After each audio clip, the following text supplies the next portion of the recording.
But we shall begin with the match at Ibrox this past weekend. Rangers defeating Hibs by 4-0 in the first match for the new Rangers manager. Euan, there's plenty of Hibs to talk about after this game and Nick Montgomery's comments. But let's start with your boys. What did you see? What did you see different? Was there really anything different, or was this just because Michael Beale could still beat Hibs 4-0, especially the lineup in a kamikaze formation? But what was was there anything you saw that was kind of changed under the new boss? Well, I mean, as you say, it's kind of hard to work out. I mean, this is, as a Rangers fan, this is probably my favourite type of like battering another team in Scottish football when they sort of think they've got a chance. And then and then they come and they have a go, and they just they just get absolutely sparked out. So it's kind of I did say before the game that I thought it's probably an ideal game for Clement, because it'll probably be a bit like a Belgian football game where the teams have a go. Because I did feel that Hibs would probably pitch up and playing the same way they have been, and obviously they did do that, which we'll go on to. In terms of Rangers' approach, I mean, we were probably a bit more forward thinking, a bit less ponderous, but probably there's a fair way to go in that regard.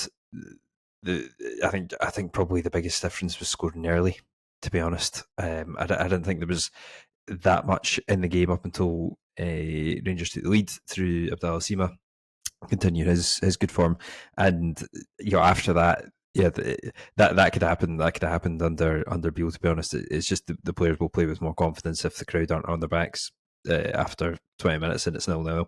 So yep. It was definitely a better performance. Than recent Rangers performances. Probably the best we've played this season.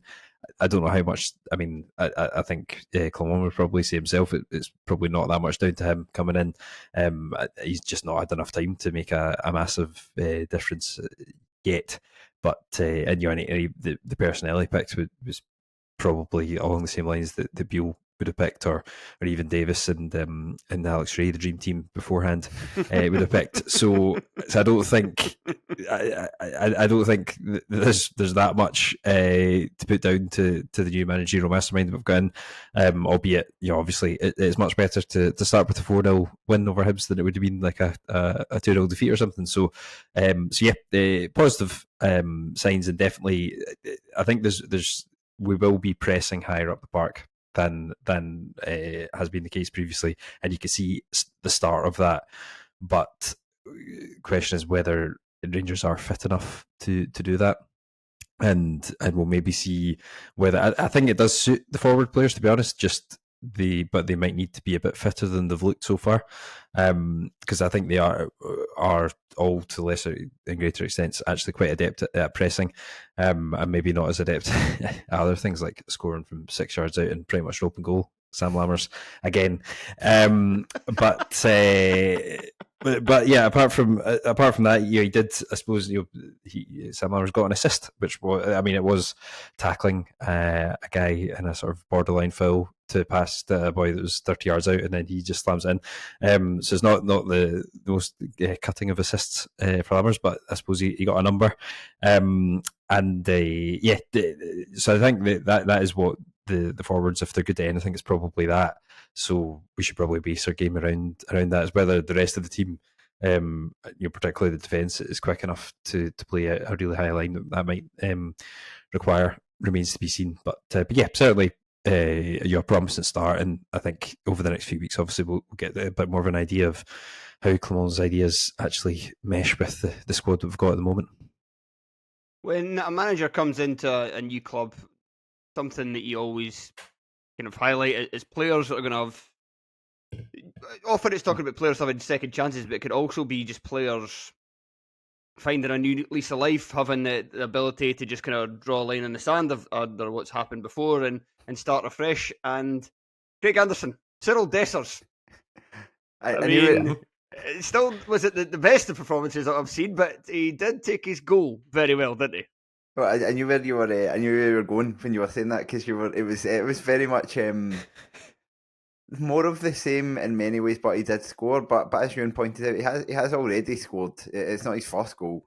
but he does seem to need about 300 chances per goal. And although it still led to the third goal, that piece of play in the lead up to Sima's second goal was quite astonishing in the way that he shimmied past the goalkeeper, maybe more by luck than ability, and then had like a first really bad touch, and then his second shot, fair enough, it's blocked, but it was like his first shot. Did he not shoot it off himself? It was on foot. That's what I thought. Like, yeah, it was. And obviously Sima then puts it in, but it was a nice finish. But as with I think all four goals, aided and abetted by David Marshall, looking very, very unable to get down like that. You mentioned, Euan mentioned like Lammers getting an assist on the opening goal, but I think the second goal for Raskan.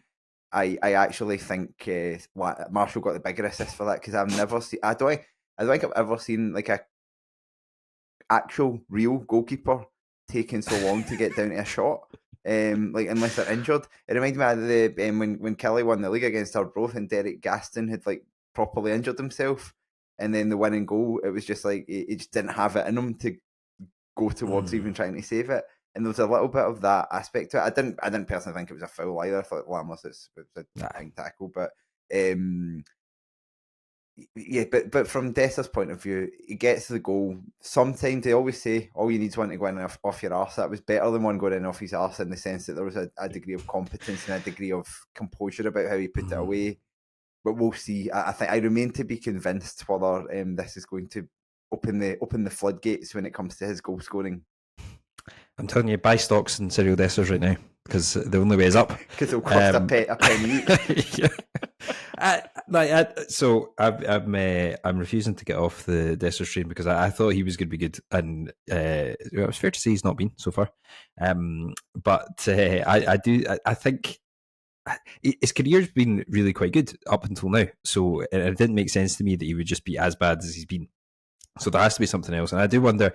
Sometimes I always remember the when Fernando Morientes signed for Liverpool back in the day, and it was obviously looked like a good signing. He'd been part of Real Madrid teams that have been very successful. Went to Monaco on loan and did really well. Got them, I think, to the final of the Champions League that season.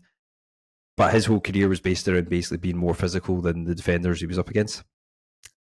But that was in Spain and in France, because he was a big lad, and he came to England and he just couldn't do it, because the English defenders were so much stronger than he was used to, and there's like his sort of big USP almost as a player didn't work. And I do think sometimes when physical strikers come to Scotland, as Dessers has been through his whole career, they do struggle to adapt a bit to how physical the defenders are here. And that would probably be the case if he was playing in England as well. So yeah, I do wonder if it's a bit of that. I mean, Giakoumakis that's the example that I'm sort of clinging to a wee bit, because remember, Giakoumakis was rotten for Celtic when he first joined. I know he was injured as well, but he also didn't look fit when he was meant to be fit. He had that game against Livingston where he missed a penalty and Celtic drew 0-0, which was Dessers hadn't had quite a sort of catastrophic game as that yet. Might be in the post, but it's not happened yet. So I am clinging to the fact, and they've not had massively dissimilar careers. Giakoumakis and Dessers both been top scorer in Holland previously. So I'm sort of clinging to that, in that it did take probably Giakoumakis until the second half of the season to look good for Celtic, and then he looked very good up until basically until he left. So I'm hoping that is the case with Dessers, albeit I appreciate he has been Humpty so far. Well, the bright spark of the Rangers forward line, the brand new Rangers forward line that was brought in this year, was Abdullah Sima. And everyone said he was pissed to begin with as well, and so I refused to accept that was the case, and he's at least come good. Well, he had a great game on Saturday, not just these 2 goals, but and this segues nicely into the way that Hibs kind of lined up for this game and their tactics and their kind of gung-ho approach, because putting Sima one-on-one with Lewis Miller as often as he was able to get there. Oh man, did that man feast or did he not feast? Yeah, he's a difficult player to deal with, because he's so direct and he's really, really, really quicker than I think we're used to having players in Scotland. And he's obviously got the confidence to finish at the moment. And it's Miller just couldn't cope. But again, Lewis Miller's probably a player that relies quite a lot on his physicality in terms of defending because he's a big lad and he's quick. But he was up against a guy who's bigger than him and quicker than him, and he just. Lewis Miller's not actually quick. He looks like he should be quick, but he's not. He's very athletic, but he doesn't have a lot of pace. Just Seema was just burned him, especially on the first goal. I thought that was a great finish. Albeit again, with Marshall, the amount of goals that Marshall conceded that reminded me of watching Alan McGregor in the last few seasons. I mean, that's every time I watch Marshall now. To be honest, it is. You can just see it. It's obviously a once good goalkeeper that is no longer. And I felt that Seema finish for the first goal reminded me of like the Cholak goal that he scored for Malmo against Rangers, one of the Martin Boyle goals in that the semi-final in the League Cup. Quite similar finishes. They're really good finishes. They're right in the side netting, but at the same time, you sort of think a goalkeeper might get his angles right and sort of stop that because it's a difficult finish to pull off.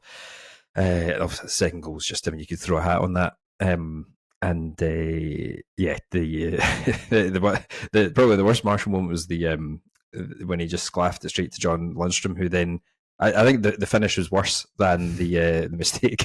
Just I was completely embarrassing. When I watched it, it's like one of those passages of play that like some English chump that supports like Burton Albion would post as like evidence of how shite our game is. Yes, you'd struggle to disagree with that.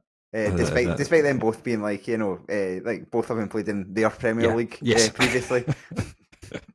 Yes, I can't believe Lundstrom did that.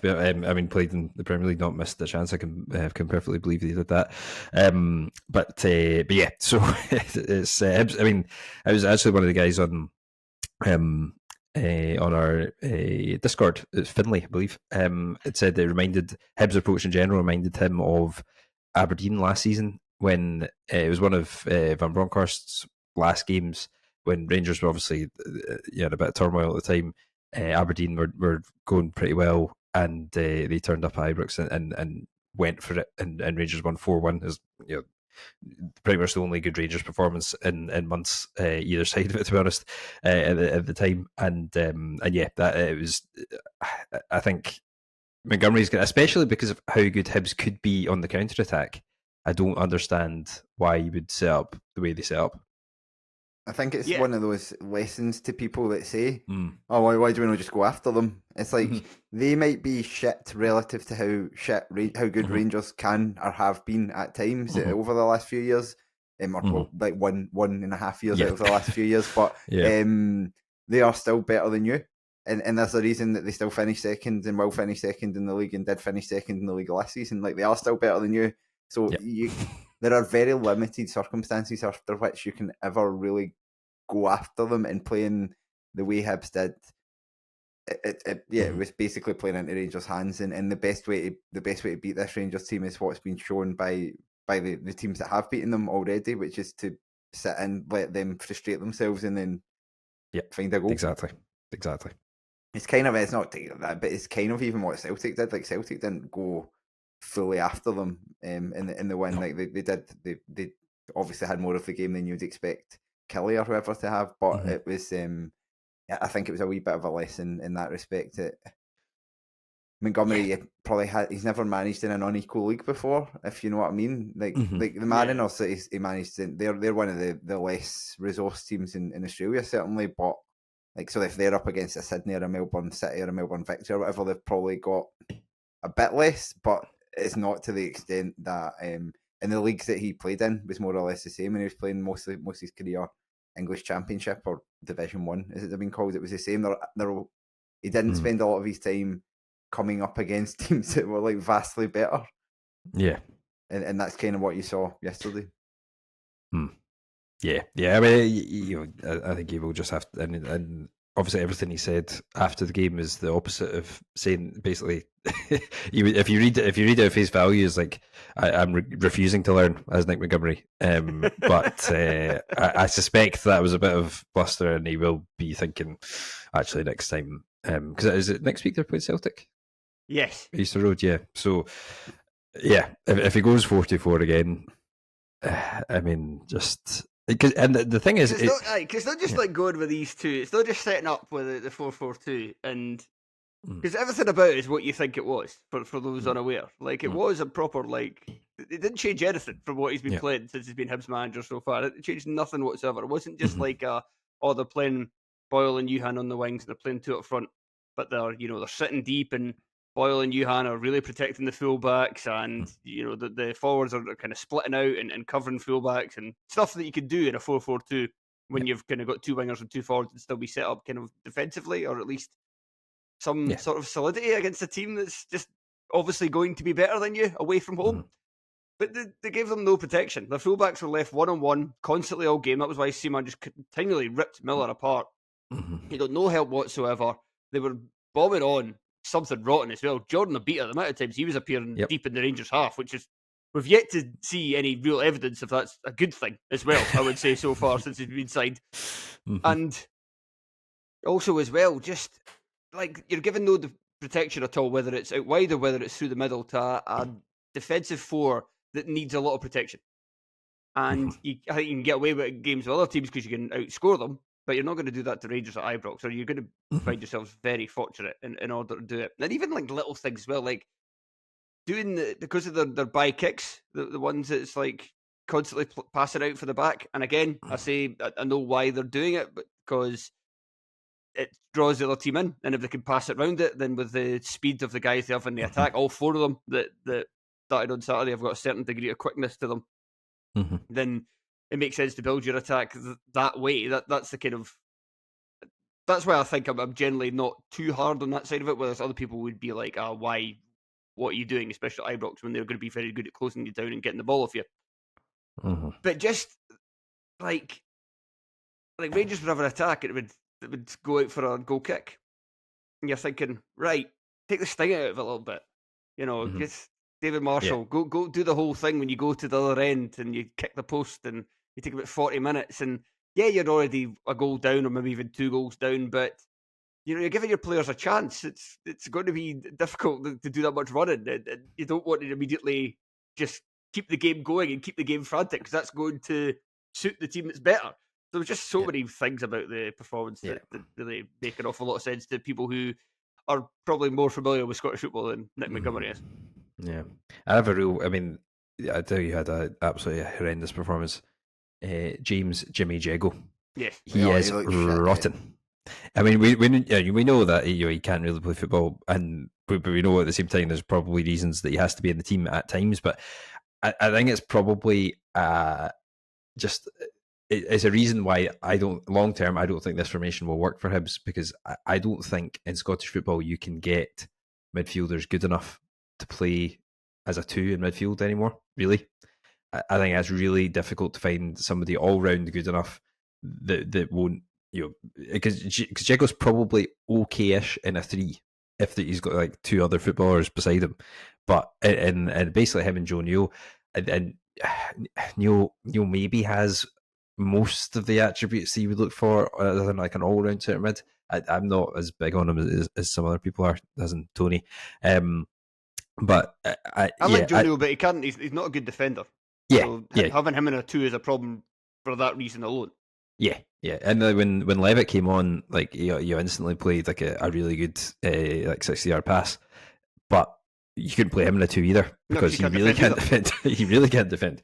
So, and I don't think you're going to find that there isn't, like, I mean, for that kind of formation, you're looking for like a Chiameni, for example. Like, that's the sort of midfielder that you need. Like, you need a proper all-round, good at absolutely everything, and you 2 of them. And you're just not going to even you obviously scale that down to like Scottish football standard. I think you would, like, Celtic would struggle if it was like, if they just played like Hatate and McGregor, for example. They're good at everything, but if you just played the 2 of them, I think, and 2 wingers and 2 strikers, I think Celtic would lose more games than they lose by playing 3. So it's I just think it's a real struggle to find players that will be able to do that, and ultimately it's.